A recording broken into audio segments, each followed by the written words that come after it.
The origin of life on Earth has proven to be one of the most difficult puzzles to crack. Even Charles Darwin, when proposing his theory of natural selection in The Origin of the Species, never dared offer an explanation of the beginning of life. However, modern scientists have not been as shy. While Christians hold life was created by God, naturalists are trying to devise different models for the origin of life, the most common being the RNA worlds hypothesis. But the more we learn about the nature of the cell, the more implausible these models seem to be. Well, hi everyone, I'm Lenny Esposito, and in this podcast, we're going to take a deep dive into just what is necessary to assemble the basic components of life. A new paper out by Dr. James Tour has really thrown a cup of cold water on the current theories in the origin of life research. It shows why all of them really don't account for a fatal flaw, making each one basically impossible to achieve. So God is definitely not off the table now. In fact, we shall see why an intelligence makes the most sense when asking, where does life come from? It's RNA Worlds in Collision, coming up on this. Come, let us reason together.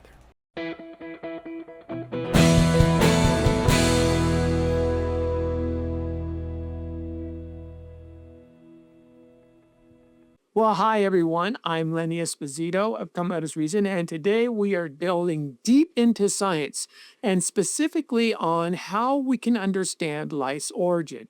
Now, what prompted this discussion is a recent paper that Dr. James Tour has put out talking about one of the most popular theories on how life may have arisen from chemical processes. And in order to help me, I've asked two specialists in this field to join in my discussion. First, we have Dr. Casey Luskin, who is an associate director at the Center of Science and Culture at the Discovery Institute.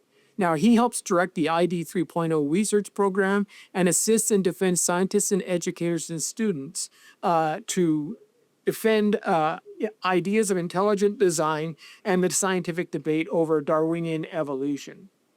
Also, here we have Dr. Brian Miller. He's the research coordinator and senior fellow for the Center of Science and Culture at Discovery Institute. He holds a BS in physics with a minor in engineering from MIT and a PhD in complex systems physics from Duke University. Now, Dr. Miller has published and spoken extensively on the evidence for design related to life's origin. So, gentlemen, welcome to the program. I'm glad to have you here. I'm glad to not try and do any of this heavy lifting myself because it does get really technical really fast. But it's also a very interesting area of discussion. So how are you today? I'm doing very well. Thank you. Great to be with you, Lenny. Great to be back on the show. Yeah, it's always a good time, Casey, and we know that this is a really interesting topic. Now, for folks who don't know, let me just back up a little bit. There have been several, over the last few decades, different ideas about how we would understand the origin of life. Of course, in Darwin's day, everybody thought the cell was just this simple protoplasm that really had a sheath around it, really didn't need as much explaining. They thought that that would be fairly easy to uncover, but as we began to investigate and understood the micro machines, the biological makeup of the cell with DNA, with RNA, with mitochondria, and all of the molecular machines that make up the processes of a cell, we found an incredibly intricate and complex system. And of course, most people understand the basics of how DNA is a blueprint for the cell and how that will be copied and replicated in order to make different parts. So people have struggled to try and understand how the origin of life could come to be. Now, in 1952, the Miller-Urey experiment was published, talking about how scientists, how in the lab they could create some of the amino acids, which are some of the basic building blocks of our cells, the proteins that we need in order to live. They were able to synthesize those outside of a living organism. Now, that's been controversial because of the way that it was done, whether, you have to worry about oxygen-rich environments and non-oxygenated environments, things like that. Did what they did comport to what real world scenarios were. That was a tension point. That simple kind of idea of chemicals just floating around a hydrothermic vent or something like that has kind of fallen away a little bit. And what's happened now is people are looking at not necessarily the assembly of DNA as the first step in the origin of life, but the assembly of RNA, which is a messenger. It's the thing that DNA copies to. And these are called RNA world hypotheses. And the idea is that RNA was the first thing that maybe happened in nature, and then somehow it got contained in some kind of a shell or sheath in order for its replication to take effect. And this is, and I would kind of say the last 20 years or so, this has really started to become a popular option. But again, when you start looking at the details of the RNA world hypothesis, I think that's where we start to slow down. So first of all, in origin of life research, what do you see has happened, say, in the last 20 years as people have started to try and explain this incredible molecular system that actually makes up a living cell? Dr. Miller, maybe you can go first. Sure. And what you find is there's different camps in the origin of life. You mentioned the RNA world, which is the most popular camp. There's also people that are looking more at peptides. Some people are looking at more what are called autocatalytic chemical reactions, which is more theoretical. It's more like computer work. But what you're finding is it doesn't matter the particular specific path they're taking. You see they run into all the same problems that we'll talk about today.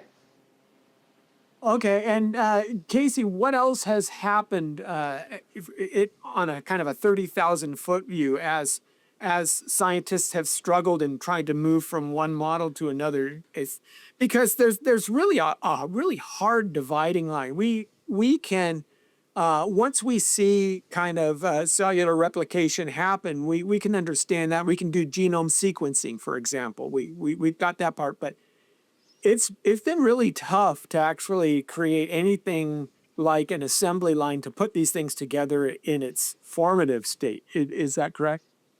Oh, absolutely, Lenny. In fact, look, I remember when I was an undergraduate student at the University of California, San Diego, I actually took seminars and courses from Stanley Miller, who was at the very end of his career at that time. He was at UC San Diego. And then his protege, Jeffrey Beta, who was one of my professors for various courses. And both of them were very interested in the question of how do we just produce the building blocks of life on the early Earth, what are called prebiotic monomers. And what I learned in these courses is that there are various steps that are thought to be necessary to lead to the origin of life. And you first have to start off with, an environment that's rich in raw materials like ammonia, methane, hydrogen, water, carbon dioxide, formaldehyde, whatever, and also in energy like lightning, UV radiation, maybe chemical energy, heat. And then you've got to produce the simple building blocks of organic molecules. We're talking about things like amino acids, nucleotide bases, maybe simple sugars. And then the next step is you've got to link those, they're called monomers. You've got to link those monomers up to form longer chains of monomers, which are polymers, things like proteins, nucleic acids like DNA or RNA, or longer complexes of lipids, cell membranes, etc. Then once you form these polymers, you've got to clump all these polymers together within some tiny enclosed environment. These are often called protocells. They're supposed to be like very primitive things that are kind of like modern cell membranes.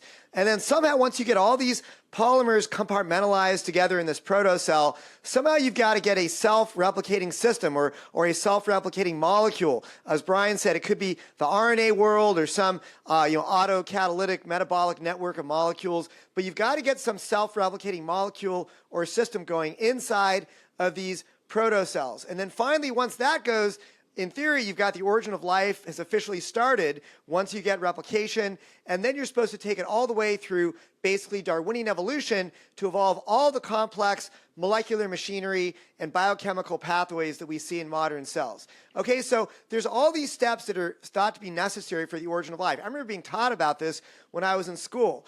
And this paper that I think we're going to talk about today with Jim Torr, and basically where I think origin of life research has tried to make progress over the last 20 or so years. Maybe it's made a little bit of progress. We're really talking about steps 1 or 2, where basically they are using what they believe to be the raw materials present on the early Earth, and maybe they're able to make some very simple organic molecules. Again, things like amino acids, nucleotide bases. That is really where the progress is being made. All of the steps that are even getting you remotely close to life, in my understanding, they really are nowhere near to solving those problems. And even on those early steps of forming the primitive organic molecules, I'm sure Brian will probably talk about this more, and the paper from Jim Torr that he just published, there are major obstacles even there just to produce these organic molecules. So in my view, they haven't really resolved any of these steps. Even though maybe they've made a little bit of progress here and there, there's still major problems. Okay, yeah, that's a great and a great summation, and some of the things that we definitely want to talk about. So just to kind of recap, you have monomers, which are simple molecules of either protein bases, amino acids, things like that.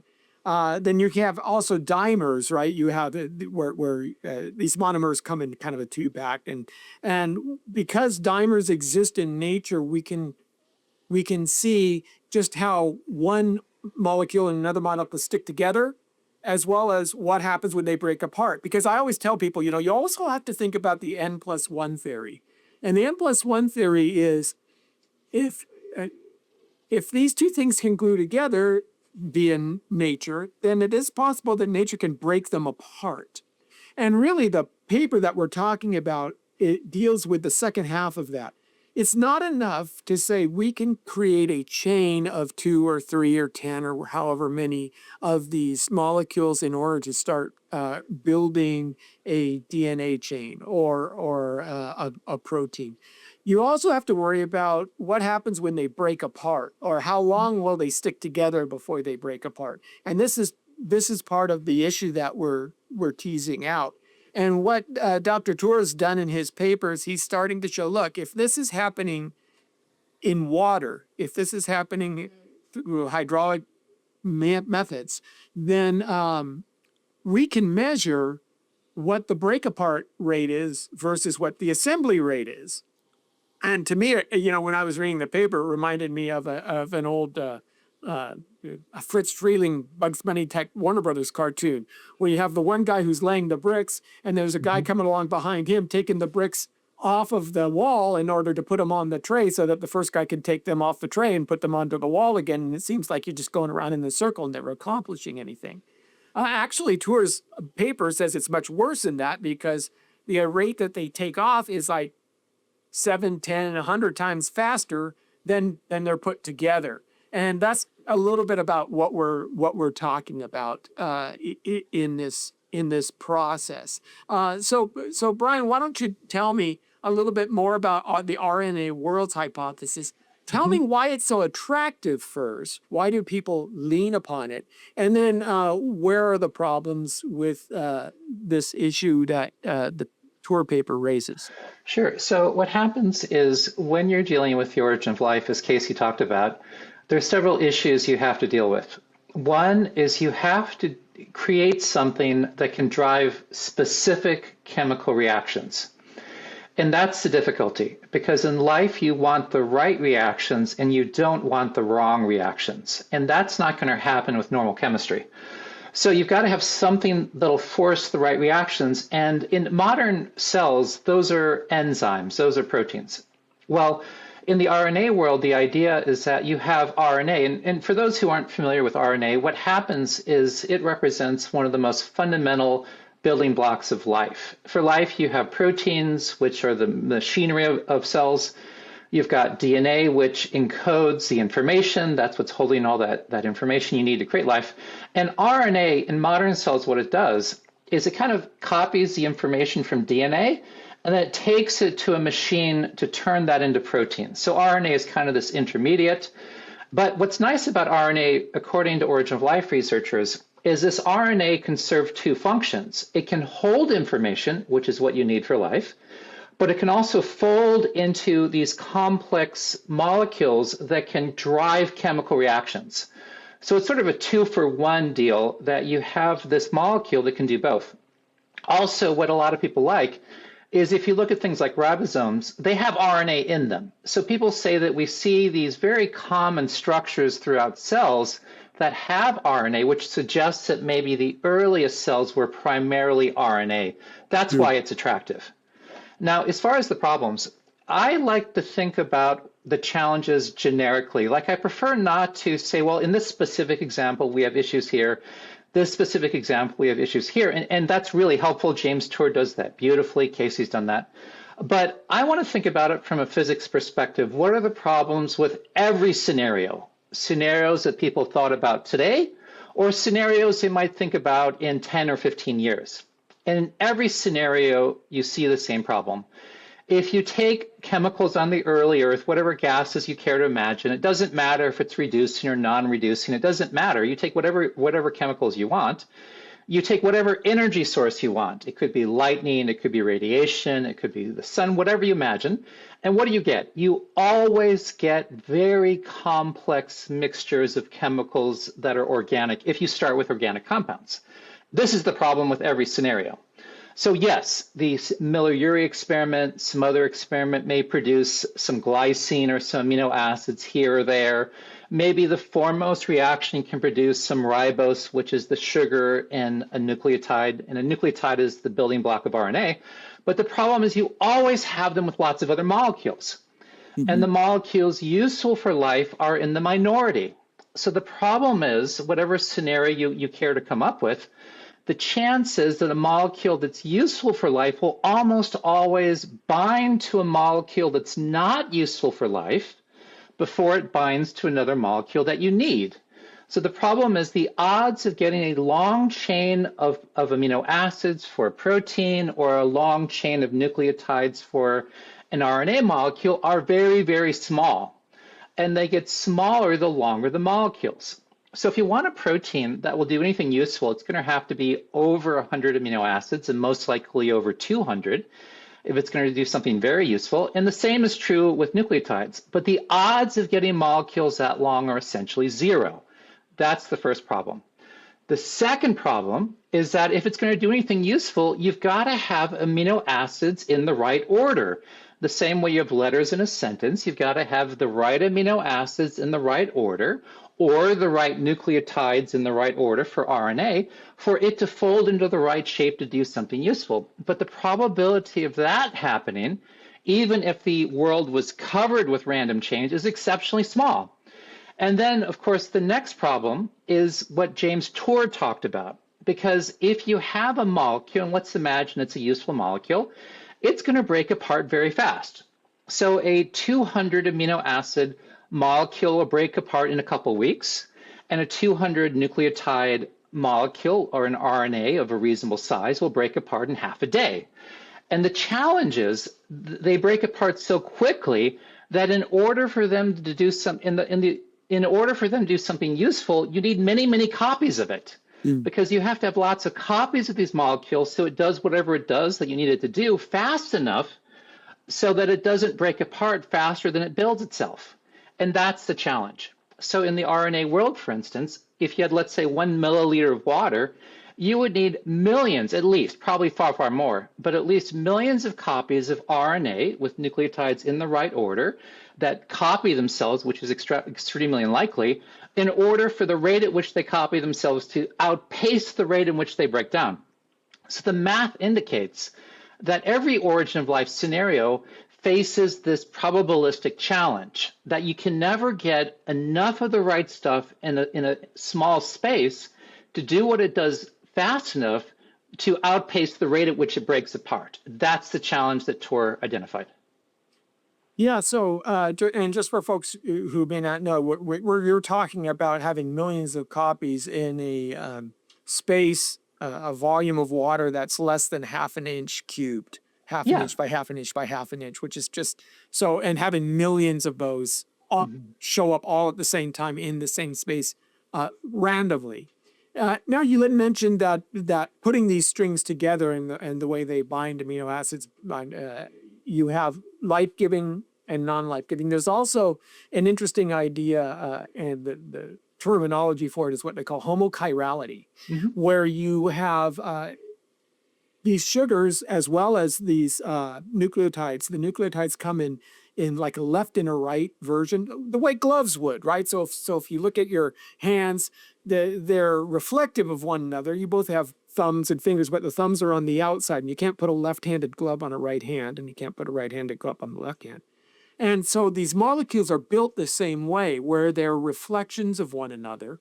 And it's, if I remember right, it's only right-handed amino acids that are functional for life. Yeah, left-handed amino acids. Left-handed amino acids, right-handed sugars. But there was what, 20 of them, right? 20 left-handed amino acids that are, but as you said, there are at least as many right-handed amino acids, and they bond equally as well to the base as the left-handed acids do. And so again, you have to choose not simply the right ones, but the ones that are pointing the right way. You've got to make sure that those.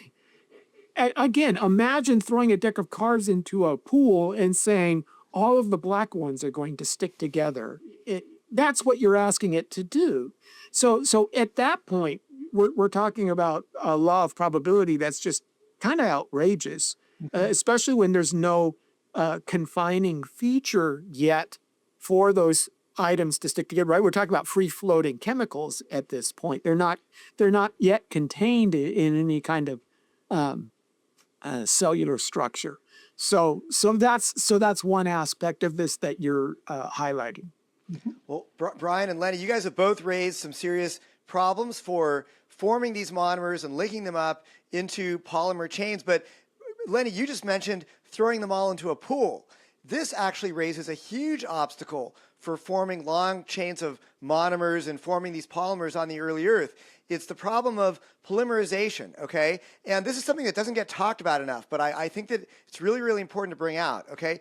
So what is the primordial soup, where all of these, polymerization reactions are supposed to be taking place? You're supposed to be linking up these monomers into polymers.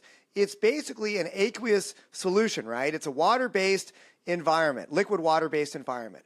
Well, in basic chemistry, you learn about this in high school's chemistry, there's something called Le Chatelier's principle. And Le Chatelier's principle basically says that a chemical reaction tends not to go forward in the presence of its products, okay? In fact, what it says is usually chemical reactions will reach some kind of equilibrium state, and if the equilibrium is disturbed, the reaction may shift to go in the opposite direction, okay? So what you need to understand is that the polymerization reaction, when you link up two amino acids to form a dimer, or more amino acids to form a longer polymer chain, or when you link up two nucleotides, that reaction, the linking reaction, actually forms a water molecule, okay? So what happens when you're trying to have this polymerization reaction go forward in a water-based environment? You basically have a reaction where water is being produced, and yet you're in a water-based environment. According to the laws of chemical reactions, Le Chatelier's principle, you actually want to shift that reaction to go backwards, to break the monomers up, okay? And I'm not exactly sure how Jim Tour did. I don't know if it was an actual laboratory-based experiment, but I can tell you right now that if you were to try to link up a bunch of amino acids in the presence of water, this is not a reaction that actually is going to go forward. It's going to go backwards. In fact, what water does is water breaks up chains of amino acids. And this is not just me saying this. Quite a few authorities have said this. The National Academy of Sciences wrote that, quote, two amino acids do not spontaneously join in water. Rather, the opposite reaction is thermodynamically favored. And they're referring to the fact that this basically Le Chatelier's principle, when you have a product of a reaction present, it will tend to drive the reaction backwards. In this case, it will break up these polymers into their constituent amino acids and water. Origin of life theorists Stanley Miller and Jeffrey Beta, who we mentioned earlier, they said that the polymerization of amino acids into peptides, quote, is unfavorable in the presence of liquid water at all temperatures, okay? So the bottom line is that water chains, they tend to break up. Water tends to break up chains of monomers back down into the constituent amino acids, making it virtually chemically impossible to produce proteins or other polymers like RNA in a water-based environment. And that would basically rule out the primordial soup, or also another popular potential location for the origin of life are hydrothermal vents. Well, that's also an aqueous environment. Both of those environments, you're not going to be able to get the polymerization reaction to take place. So how did they get around this? Well, what origin of life theorists do is, well, they say this is called it's called dehydration synthesis. Okay, basically, in order to make the reaction go forward, you have to keep removing the water. Okay, so it needs to be dehydrated as the reaction is happening. So what they'll say is, well, maybe you had, this primordial soup, and some of the soup was lapping up on the side of a volcano. And that volcano provided some heat, and that heat was able to, dry out these monomers, and so they could actually link up into polymers as the water is evaporating. But wait a second, there's a problem here, and this gets into Jim Tour's paper and other papers as well that have talked about this, and that is that heat tends to destroy these primitive organic molecules, okay? Heat is not your friend. Too much heat, at least, is not your friend in the origin of life, okay? So you have to have this sort of the Goldilocks zone where there's just enough heat to evaporate off the water and drive the polymerization reaction forward, but not too much heat, or you're going to destroy these primitive organic molecules that you just happen to be producing. Okay, so this is really sort of this fine-tuned, perfectly balanced Goldilocks situation. This is not what origin of life theorists want.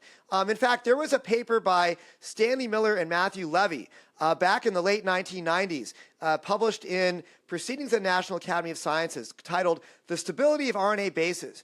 And they talked about in this paper how if you have, very, very hot environment, say 100 degrees Celsius, okay, the half-lives of these nucleotides, they actually get very, very low.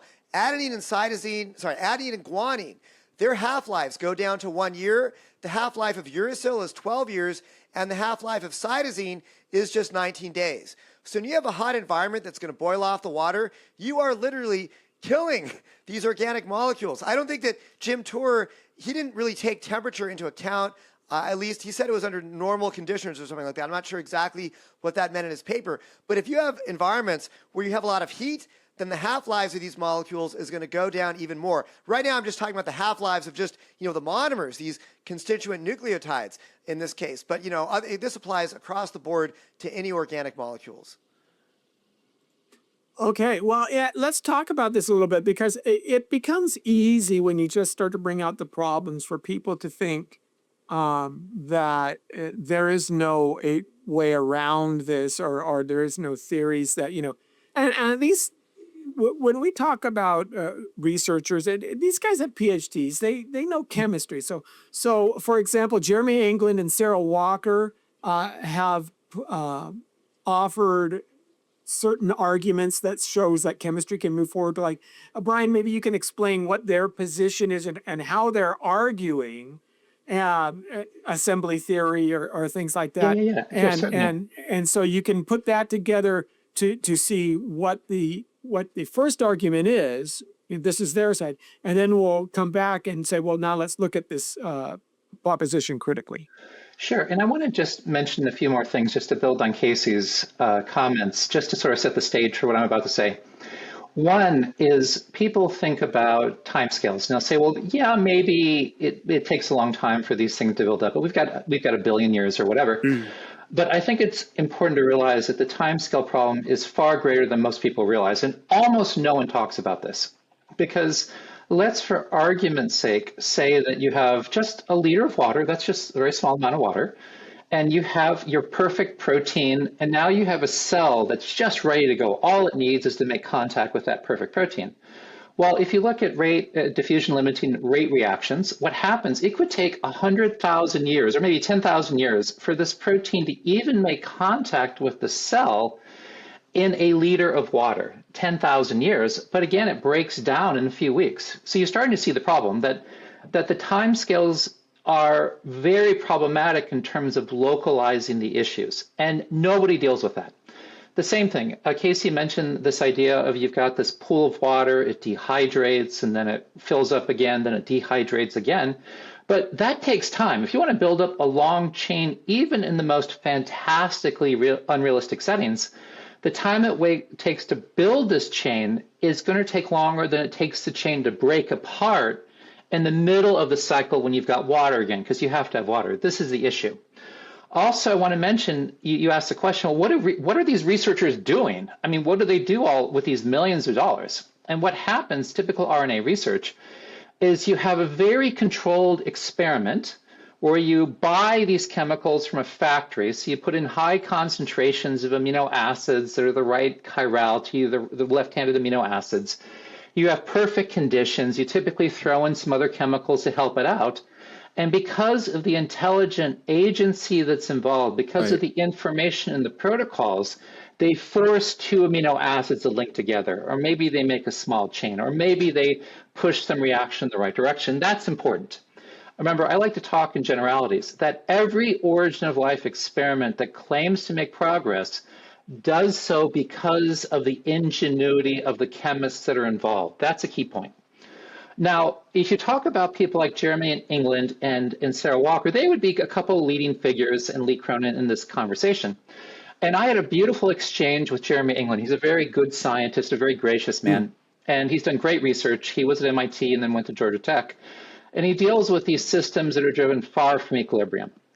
Now, I went through Jeremy England's research with a fine-tooth comb. In our exchange, he acknowledged I understood the research, and he really complimented me, which I greatly appreciate. He also acknowledged that his ideas so far have made no progress in understanding life's origins.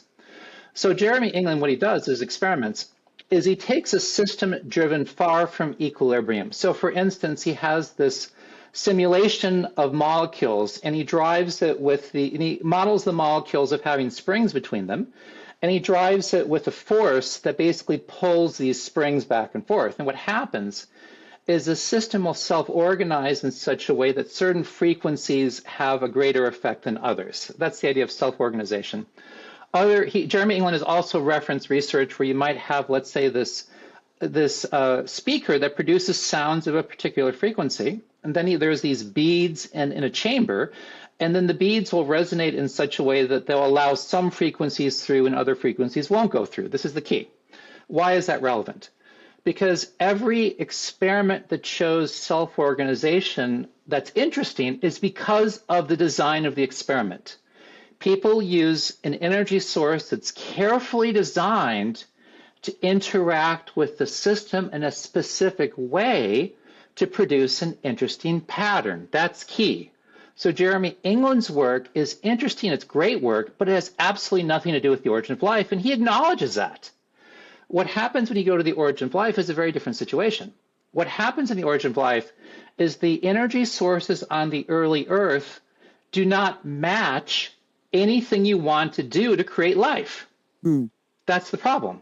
Like in a tornado, what happens, or a hurricane, heat from the sun expands air, and the expansion of air causes the air to go faster, which is what creates a funnel cloud. The energy of the sun is matched to the system to produce an interesting pattern. In origin of life, as Casey mentioned, the energy sources break apart life. So his pattern will not work. It cannot work to help with the origin of life. Now, Sarah Walker is really interesting because she has a really nice book out on the physics of life, and it was a very nice read. She's a very good writer. But what's interesting in her book, and this is true with Lee Cronin's paper on assembly theory with Walker and others, is they ignore the chemistry. They actually ignore all the details. What they do is they talk about how you can identify life. What they've designed, assembly theory deals with what's called this assembly measure, and the assembly measure is just a form of specified complexity as developed by people like Bill Dembski and Winston Ewart and design theorists. So what they're doing is design detection. So what they say is if you see these complex molecules with lots of independent parts and you see multiple copies of it, that's not something that would happen naturally, therefore it demonstrates design. And she actually uses design in her book.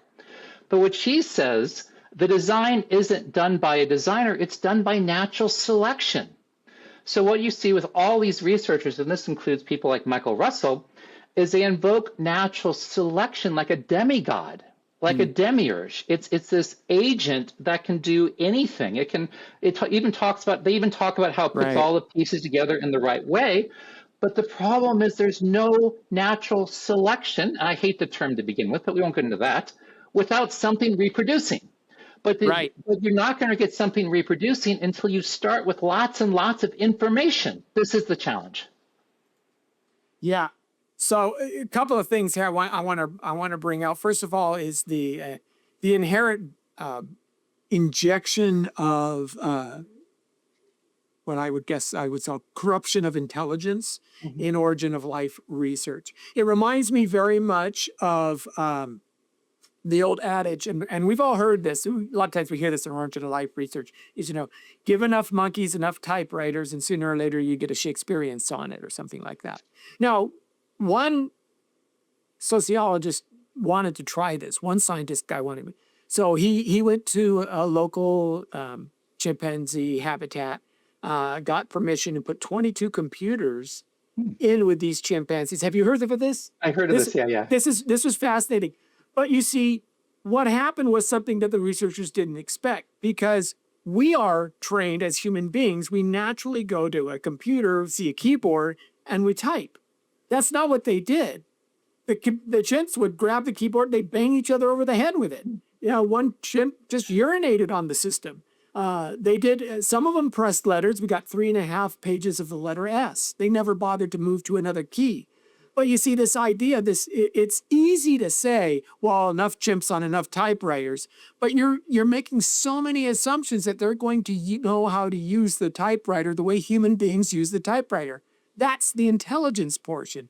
And when origin of life research starts limiting themselves to these small boxes, only left-handed amino acids, for example, even the Miller-Urey experiment, I think some people claim that there was this similar problem where they excluded all negative possibilities from the result, from the reaction, and that's the first bias.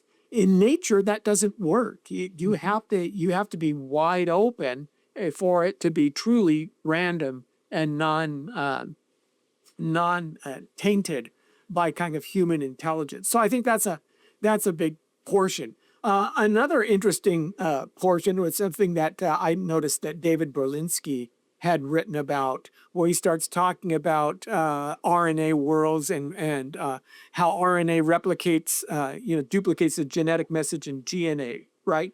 And if he says in this article, quote, if nucleic acids are the cell's administrators, then the proteins are the chemical executives, both the staff and the stuff of life. He goes, replication, transcription, and translation represent the grand unfolding of the central dogma as it proceeds in one direction. And that's the key, one direction. It has to go replication, transcription, and translation. The chemical activities initiated by the enzymes represent the grand unfolding of the central dogma. Within the cell, the two halves of the central dogma combine to reveal a system of code and chemistry. And he says, replication, he says, within the cell, two halves, again, combine to reveal a system of coded chemistry, an exquisitely intricate but remarkably coherent temporal tableau suggesting a great army in action.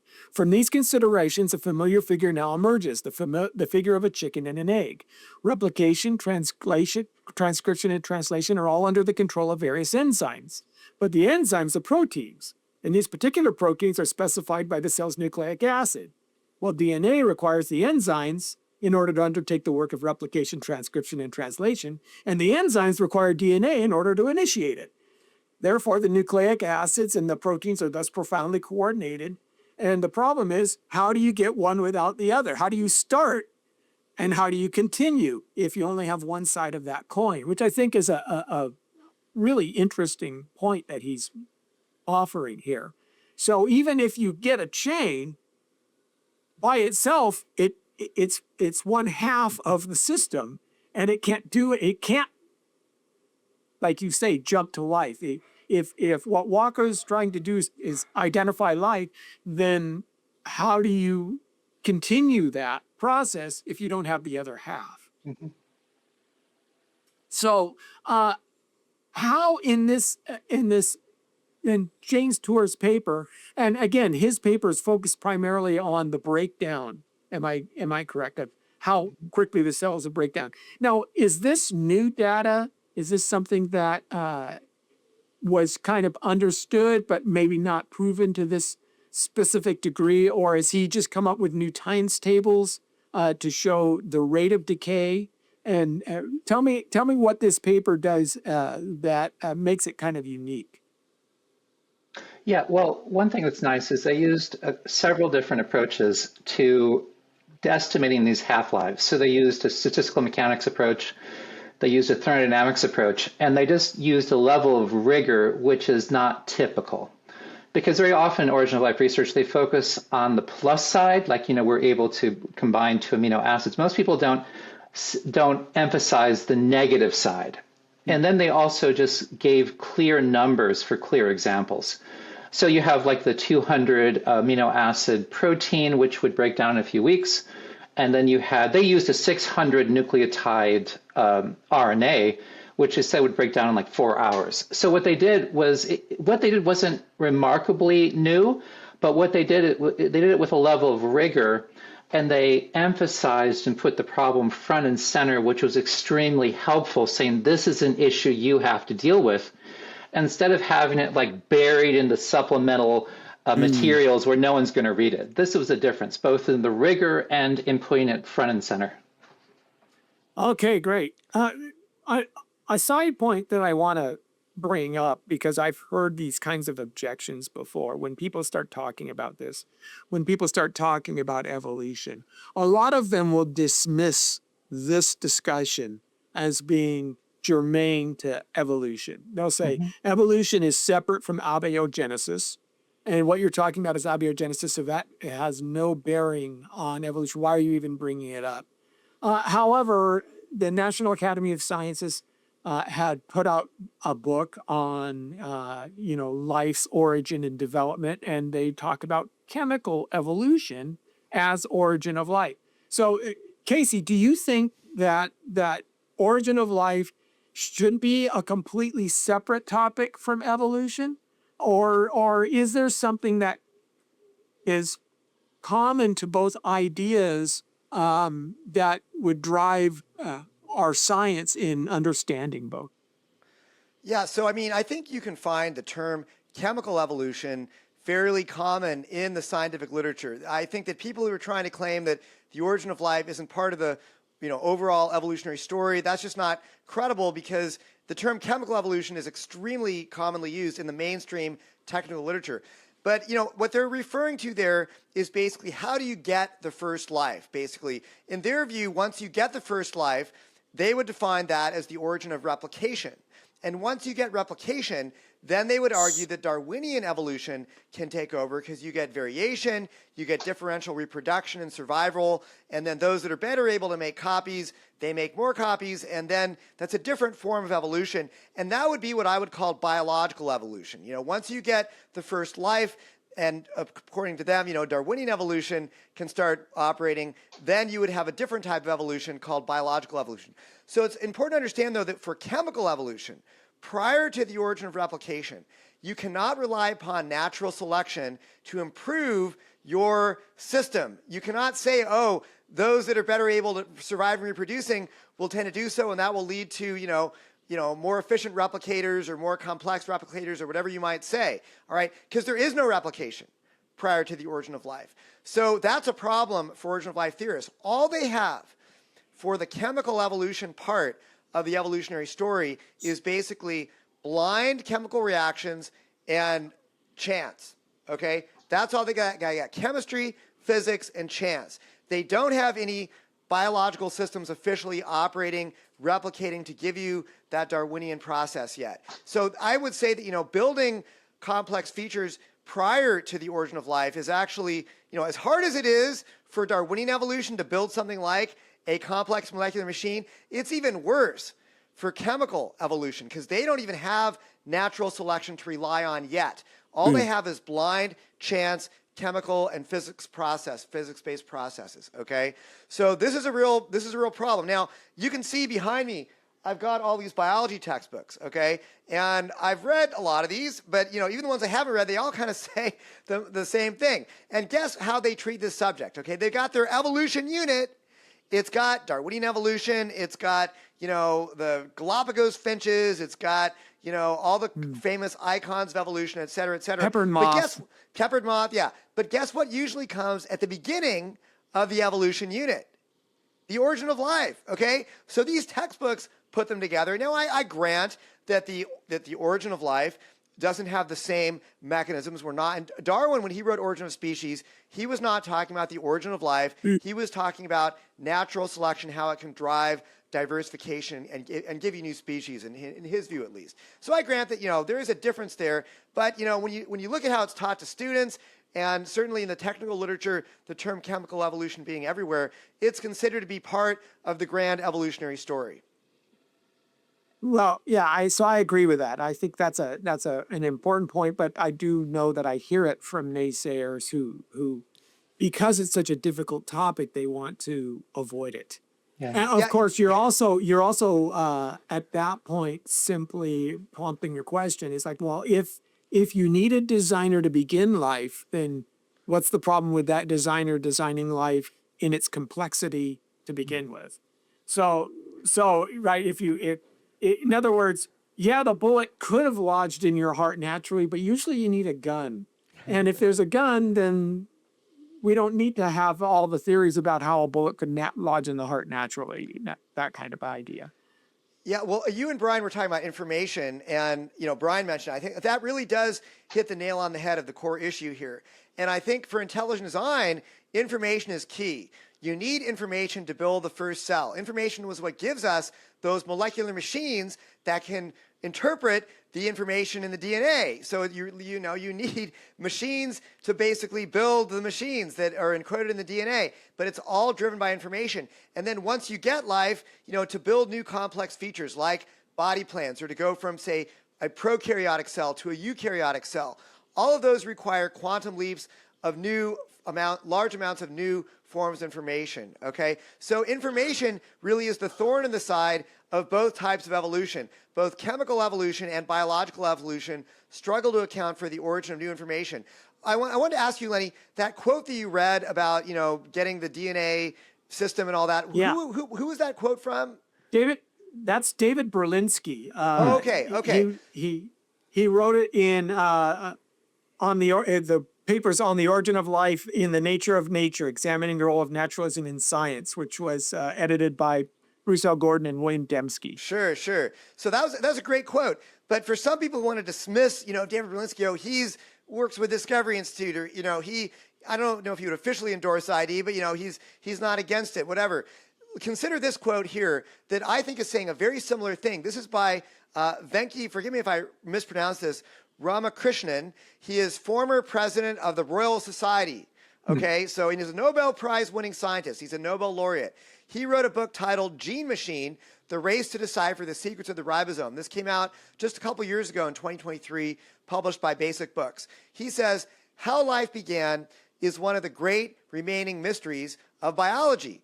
The problem is that in nearly all forms of life, DNA carries genetic information, but DNA itself is inert and made by a large number of protein enzymes. These are the molecular machines you were talking about. And he says these enzymes require not only RNA, but also the ribosome to make these enzymes. Moreover, the sugar in DNA, deoxyribose, is made from ribose by a large, complicated protein. Nobody can understand how the whole system could have started. You need everything present. You need the DNA, you need the RNA, you need the molecular machines, and you need all the information present from the beginning just for the system to work. It's not a system that can come about in a step-by-step manner. And I think that Ramakrishnan has a very, very, very profound insight in this quote from his book. Man, that's great. Absolutely, yeah. Brian, I did want to ask you this as well. If we look at the problem in reverse, so a lot of times if you're a physics guy and all that, a lot of times when you're trying to understand a mechanical problem, you reverse engineer it. And J. Craig Ventnor and his team has approached life in this way. They took, I think, a bacterial cell and they started stripping away aspects of the DNA. They wanted to come down to find out, just how long a DNA chain was necessary. How basic can it be? So think about, you have maybe a Volkswagen Beetle in your driveway. How much stuff can I take off of it and still have the car run? Right? I don't need the doors. I don't need the dashboard. Just I'll need a seat because you gotta drive the thing. I'll need a steering wheel. I'll need the pedals. I don't really need a body. How strict down can I make this and have it still work? And I believe Ventnor's team came out to about 100,000 polymer chains in the DNA. Is that about right? Something to Well, that effect? yeah, Casey, do you remember the exact number of proteins in Venter's 3.0 work? Was it like 473 or something like that? Goodness, I don't remember off the top of my head here. Yeah, I'd it's have to in the look that up. hundreds. It's something like that. So Venter, in his, what he did is he looked at the simplest cell we know of, like a mycoplasma cell, and then basically said, look, we do keep taking these genes out and see what allows it to still live. So, Brian, you're right. It was 473 genes that they got. oh, good, good, I got it right. Googled Nice. it. Yeah. Okay, And each gene is several polymers coded in the DNA. Yeah. So you're talking like typically a few hundred amino acids for a particular gene. The average for like a bacteria is on the order of 2 to 300 is the typical average. And what happened is they found that you could reduce it to a certain point, but then you hit a wall. And what's important to realize is this is a cell that's being given everything it needs. Like it's on life support practically. So we're not talking about a cell in the middle of the ocean on the ancient seas. So when you look at similar research of how simple can you get for a truly autonomous cell, it's going to be a lot larger than that. So you're talking like a megabyte of information. At least you're talking probably like 1,000 genes. So this is really significant. Now, there are multiple studies that try to ask this question: how simple can a cell become? What Venter did was kind of top down. You start with life and you keep taking things away. Other people look at the bottom up from a theoretical perspective. You keep adding until you think it's going to work. Other do what's called a middle perspective, where you look at like various systems and see how these systems work together. So there's multiple approaches for looking at a minimally complex cell. So one of the projects I'm involved with engineers, biologists, is asking the question: if you look at the research of minimally complex cells, and now you look at the research into minimally complex self-replicating machines, and that's a whole different branch of studies. That's people like, Interesting. yeah, there's people like von Neumann. He was a famous theorist that asked the question, from a theoretical level, how simple is a self-replicating machine? You have NASA, where they did a study where they're asking, like, how simple could we build a self-replicating space probe? And the simplest they could imagine was still incredibly complicated. It took like 500,000 years. I think it was like 500 years to build, and it was 30 stories tall. But when you compare these studies, and you see that there's always certain functions that have to be there. So it doesn't matter how simple you get, you're always going to have energy production, information processing, recycling, automated assembly, automated manufacturing. You've got to have selective gateways. You've got to have control systems. So when you look at the minimal complexity, you're dealing with essentially a nano vessel capable of enormously complex and sophisticated behavior. So you ask the question, well, does that show evidence of design? And the answer is, well, obviously it does. You see purpose, coordination, goal setting. You see the same basic design logic as we see in human engineering. In fact, there was a really nice paper by Reeves and Hirschuk, and they looked at a cell and said, hey, this looks like an embedded computing system. And there's other papers that have found the same, come to the same conclusion, that if you look at when we create like a computing system you build into something like a coffee machine or a space shuttle, there's a certain design logic that is in every cell.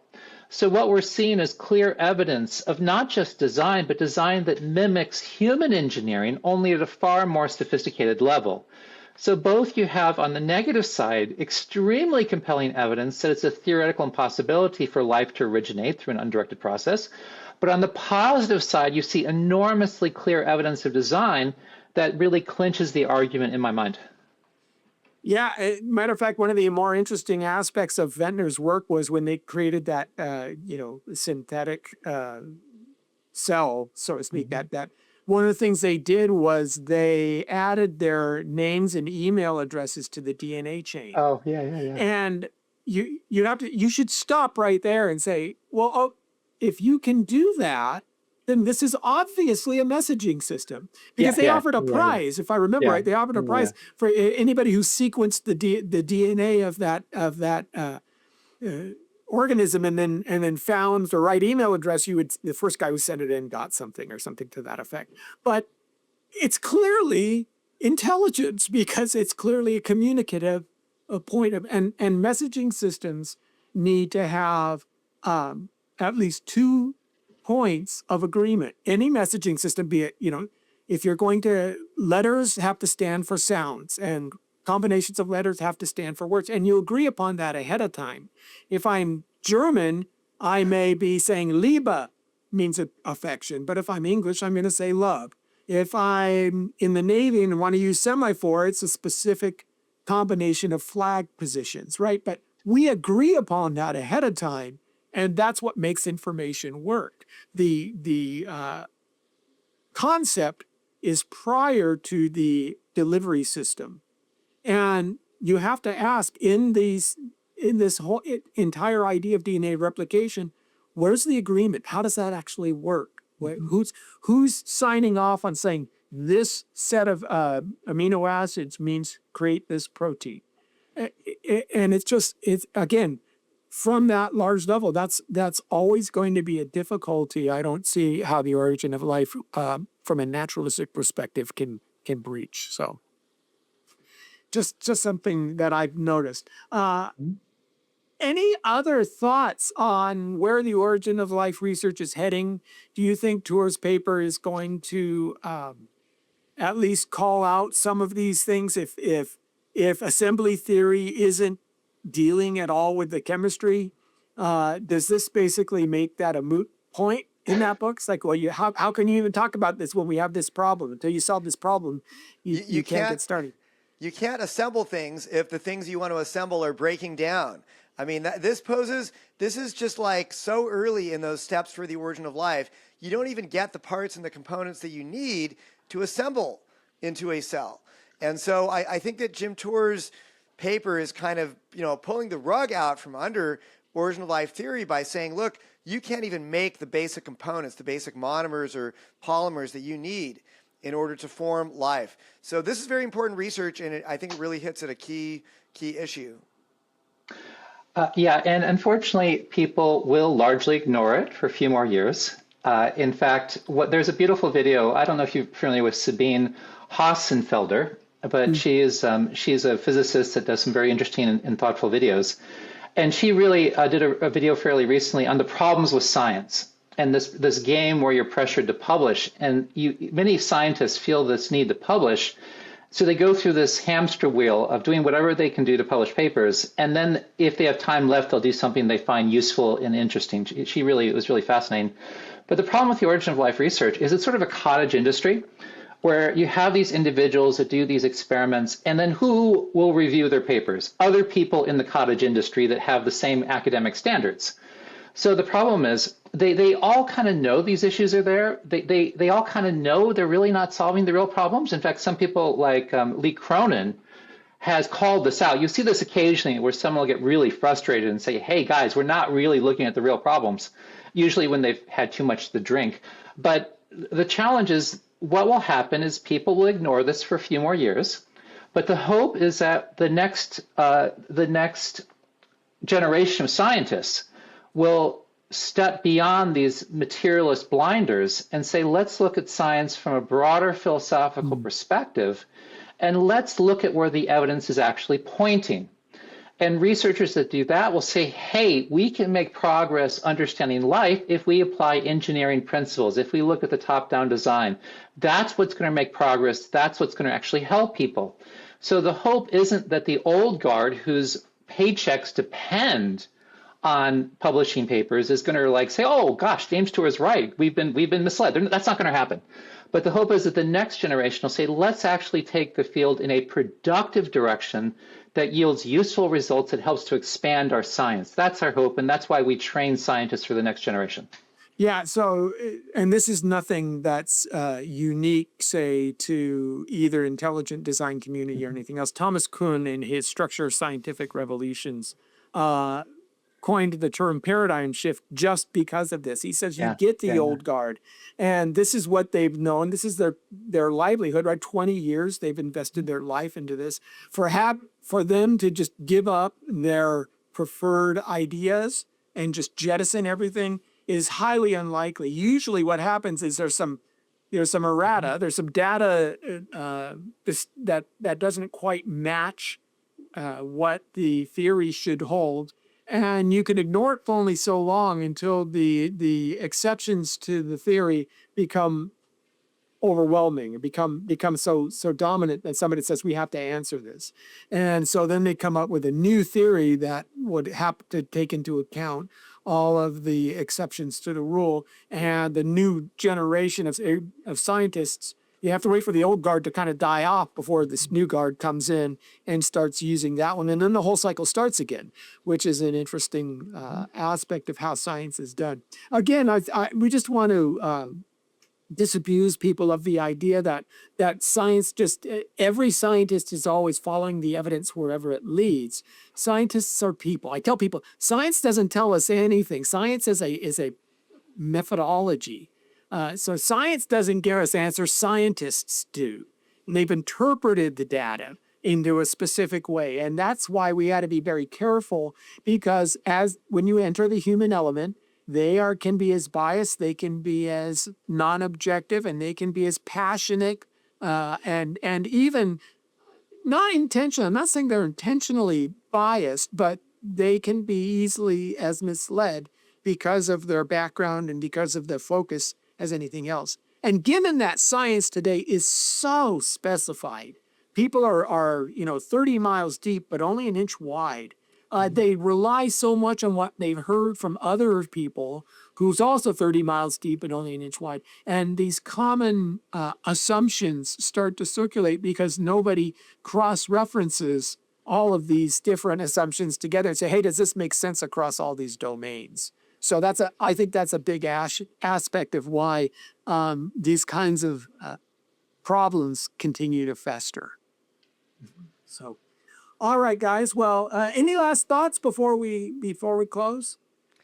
You had some great last thoughts there, I thought, Lenny. That was very eloquent, the way you just talked about how these paradigm shifts happen.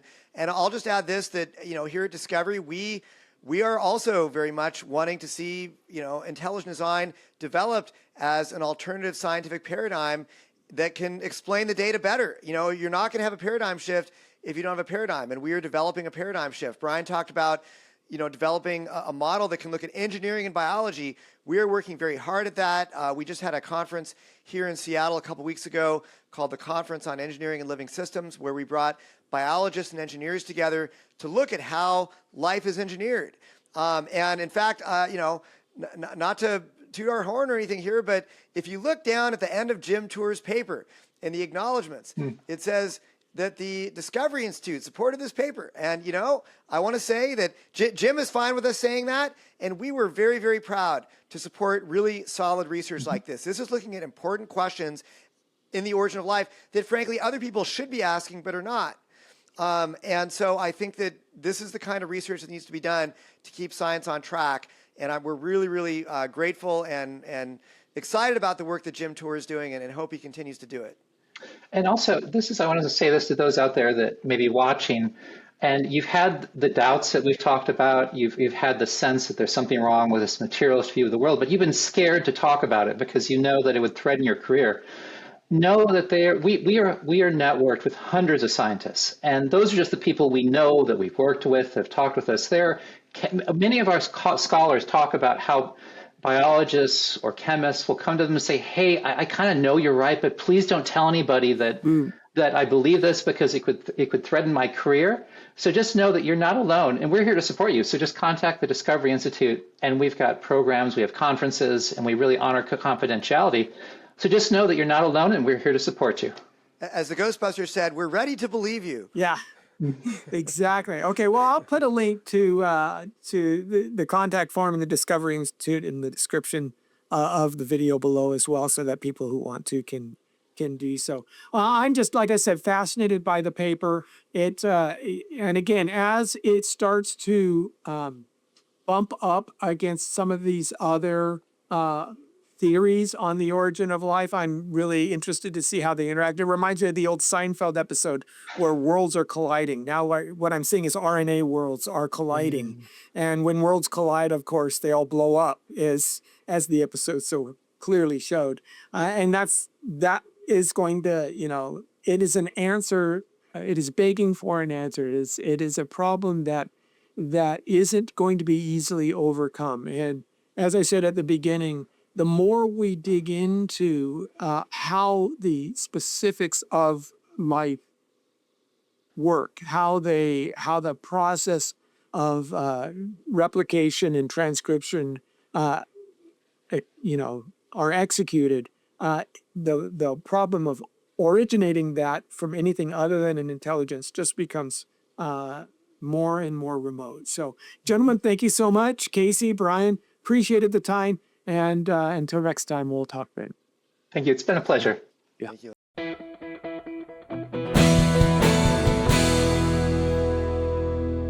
Thank you for watching this Come Reason video. I hope you enjoyed it.